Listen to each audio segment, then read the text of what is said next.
Hi hello నమస్తే welcome to బిఆర్కి health. నేను హిమవర్ష. ఈరోజు మనతో పాటు ఉన్నారు డాక్టర్ వివేకానంద భీమ్శెట్టి గారు, కన్సల్టెంట్ నీ and hip replacement surgeon, Yashoda hospital, Somajiguda branch. Vivekananda గారు, అంటే ఈ మోకాల నొప్పులకి సంబంధించి అంటే మనం మెడిసిన్స్ వాడకుండా, ఎలాంటి ఆయుర్వేద ట్రీట్మెంట్ తీసుకోకుండా, డాక్టర్స్ దగ్గరికి వెళ్లకుండా ఇంట్లోనే ఉండి తగ్గించుకోవాలని చెప్పి చాలా మంది అంటూ ఉంటారు కదా సార్. అంటే మనం ఇంట్లో ఉండి హోమ్ రెమెడీస్ తో మోకాల నొప్పులు తగ్గించుకోవడానికి ఏమైనా రెమెడీస్ ఏమైనా ఉన్నాయా సార్? సో, దీనిలో ముఖ్యమైన ఫ్యాక్టర్స్ కొన్ని ఉన్నాయండి. ఒకటి ఏజ్, యా. రెండోది బరువు, మూడోది మనం తినే ఆహారము, నాలుగోది చేసుకునే ఎక్సర్సైజ్.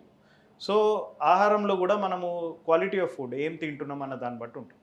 సో, ఏజ్ అంటే చిన్న వయసు ఉంటుంది కాబట్టి వాళ్ళకి యాక్టివిటీ బాగుంటుంది కాబట్టి యాక్టివ్ లైఫ్ స్టైల్ మెయింటైన్ చేసుకుంటూ దీన్ని ఒక లైఫ్ స్టైల్‌లో భాగంగా, అంటే ఎక్సర్సైజ్ అనేది లైఫ్ స్టైల్‌లో భాగంగా చేసుకొని 60 దాకా కూడా అదే లైఫ్ స్టైల్ మెయింటైన్ చేయాలి. మధ్యలో ఆపేసి మళ్ళా ఓ సంవత్సరం, 2 సంవత్సరాలు బ్రేక్ తీసుకొని మళ్ళీ చేసేది కాదు. సో, రెండోది బరువు. సో, 1 కిలో భారం ఎక్కువ ఉన్నా కూడా బాడీలో ఒక్కొక్క కిలోకి 4 కిలోల భారం మోకాల మీద అడిషనల్‌గా పడుతుంది. ఓకే. సో, 10 కిలోలు బరువు ఉన్న వాళ్ళకి 40 కిలోల భారం అడిషనల్‌గా పడుతుంది ఒక్కొక్క మోకాలి మీద. అంటే మోకాల నొప్పులకి వెయిట్ కూడా ఇంక్లూడ్ అవుతుందంటారా? Weight is a contributing factor అండి. అంటే ఇప్పుడు ఓకే. కొందరు చాలా లావు ఉంటారు కానీ వాళ్ళకి అరుగు ఉండవు. అవును. ఓకే. బహుశా వాళ్ళ యాక్టివిటీ బాగుండొచ్చు, వాళ్ళు తినే ఆహారం బాగుండొచ్చు. సో, అన్ని ఫ్యాక్టర్స్ కలిపి అరుగుదల ఉంటుంది. యా. సో, సన్నగున్న వాళ్ళకి అరగదు అని కూడా లేదు.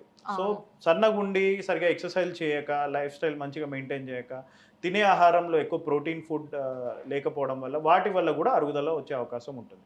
సో, ఇందాక చెప్పినట్టు ఏజ్ ఒకటి, ఏజ్ చిన్నగా ఉన్నప్పుడు వాళ్ళకి అరుగుదల రాదు. సో, అప్పుడే లైఫ్ స్టైల్ మార్చుకోవాలి, అది మెయింటైన్ చేయాలి. రెండోది ఫుడ్. ఫుడ్ పరంగా అయితే ఈ ప్రోటీన్ ఫుడ్ ఎక్కువ తీసుకోవాలండి. అంటే కార్బ్స్ తగ్గించుకోవాలి, హై ప్రోటీన్ డైట్ ఉండాలి. సో, ప్రోటీన్ ఎందుకు అంటే గుజ్జుని తయారు చేసే ఇది రా మెటీరియల్స్ అన్నీ కూడా ప్రోటీన్ ద్వారా బాడీకి అందుతాయి అన్నమాట. సో, ప్రోటీన్ కన్జంప్షన్ ఎక్కువ ఉంటే మీకు ఈ కండరాలతో పాటు మనకు గుజ్జు కూడా కొద్దిగా తయారవుతూ ఉంటుంది. డ్యామేజ్ అవ్వకుండా ప్రివెంట్ అవుతుంది అనమాట. అంటే డ్యామేజ్ కాకుండా చూసుకుంటుంది బాడీ. అండ్ ఇంకోటి లైఫ్ స్టైల్ అన్నమాట. సో, లైఫ్ స్టైల్లో భాగంగా ఇప్పుడు నేను అన్నట్టు ఆల్రెడీ ఎక్సర్సైజ్ బిగ్గెస్ట్ ఇదండి. ఎక్సర్సైజ్ ఎవరైతే చేస్తూ ఉంటారో రెగ్యులర్గా, సో వాళ్ళకి అరుగుదల వచ్చే ఛాన్స్ తక్కువ ఉంటుంది. ఎందుకంటే బాడీకి నీడ్ ఉంటుంది కాబట్టి బాడీ రిపేర్ చేస్తూ ఉంటుంది, డ్యామేజ్ కాకుండా చూస్తూ ఉంటుంది. సో, అస్సలు ఎక్సర్సైజ్ చేయకుండా ఒక దగ్గర కూర్చున్న వాళ్ళకి బాడీ ఎలా ఆలోచిస్తుంది, మనకి మోకాలు పెద్ద అవసరం లేదన్నట్టు ఆలోచిస్తుంది అనమాట. సో, తిరుగుతున్న వాళ్ళకి ఎక్కువ. సో, అలా అని చెప్పేసి ఇప్పుడు ఎక్సర్సైజ్ చేయమన్నాం కదా అని 10 కిలోమీటర్లు 20 కిలోమీటర్లు నడవడం కాదండి. సో, దానికి సంబంధం ఈ నీ స్ట్రెంథనింగ్ ఎక్సర్సైజెస్ అని ఉంటాయి. కండరాలు ఎట్లా బలపరుచుకోవాలో, ఒక జిమ్ జాయిన్ అవ్వాలో, లేదా ఫిజికల్ ట్రైనర్ని ఒకరిని పెట్టుకోవాలో, లేదా మంచి ఫిజియోథెరపిస్ట్ని పెట్టుకొని నేర్పించుకోవడమో, లేదా ఇంట్లో కూడా ఈ కొన్ని చిన్న చిన్న పరికరాలు కొనుక్కొని ఇంట్లో కూడా చేసుకోవచ్చు. అంటే రెసిస్టెన్స్ బ్యాండ్స్ అని, యాంకిల్ వెయిట్స్ అని, డంబెల్స్ అని చాలా ఉంటాయి. సో, ఇవన్నీ కొనుక్కొని ఇంట్లో కూడా ఒక అర్ధగంట 15 నిమిషాలు రోజుకి గడిపితే సో అరుగుదలని ప్రివెంట్ చేయొచ్చు, అంటే రాకుండా చూసుకోవచ్చు. ఓకే. సో, లైఫ్ స్టైల్లో భాగంగా ఎక్సర్సైజ్ ఒకటి, రెండోది ఈ స్మోకింగ్, డ్రింకింగ్, ఆల్కహాలిజం ఇవన్నీ ఉంటే కూడా అరుగుదల ఛాన్సెస్ పెరుగుతాయి అన్నమాట. అంటే smoking one of the biggest reasons అండి.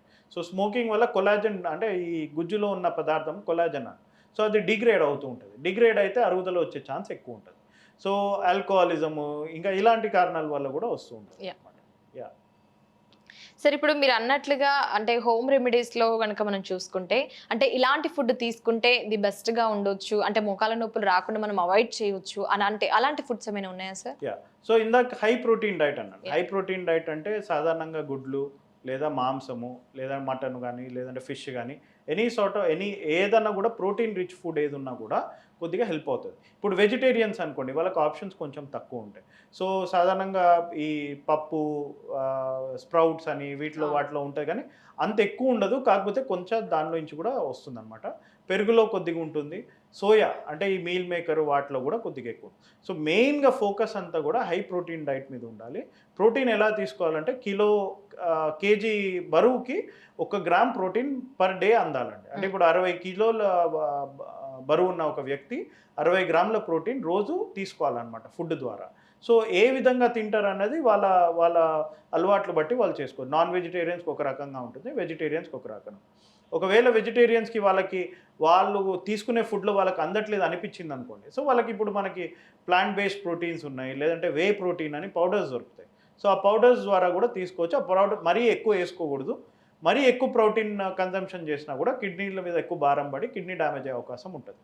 సో లిమిటెడ్గా తీసుకోవాలి, రెగ్యులర్గా ఎక్సర్సైజెస్ రెగ్యులర్గా చేయాలి. చేస్తూ ఉంటే దాని ద్వారా కూడా బాడీ రిపేర్ చేస్తూ ఉంటుంది అనమాట. యా సార్, ఇప్పుడు ఎలాంటి ఫుడ్ తీసుకోవాలో చెప్పారు కాబట్టి మరి ఎలాంటి ఫుడ్ని అవాయిడ్ చేయాలని చెప్పొచ్చు అంటారు? ఈ మోకాల నొప్పులు ఉన్న వాళ్ళకి ఒకవేళ రాకుండా ఉండాలంటే కనుక ఎలాంటి ఫుడ్ అవాయిడ్ చేయాలి? So high sugar foods usually avoid చేయాలండి. సో షుగర్ డైరెక్ట్గా జాయింట్స్ మీద ఎఫెక్ట్ ఉంటుంది అనమాట.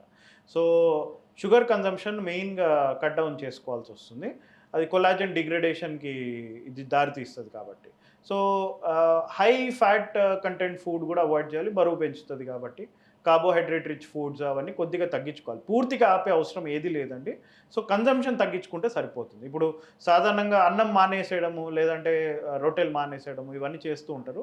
మానే అంత అవసరం ఉండదు, ఎందుకంటే కార్బోహైడ్రేట్స్ కూడా బాడీకి ఇంపార్టెంటే. కాకపోతే తగ్గించుకుంటే సరిపోతుంది. ఫుడ్లో ప్రోటీన్ ఎక్కువ పెట్టుకోవాలి, కార్బోహైడ్రేట్స్ తక్కువ పెట్టుకోవాలి. దీంతోపాటు మినరల్స్, ఫైబర్ రిచ్ ఫుడ్ అంటే మన కూరగాయలన్నీ కూడా ఫైబర్స్ ఉంటాయి, మినరల్స్ ఉంటాయి, విటమిన్స్ ఉంటాయి.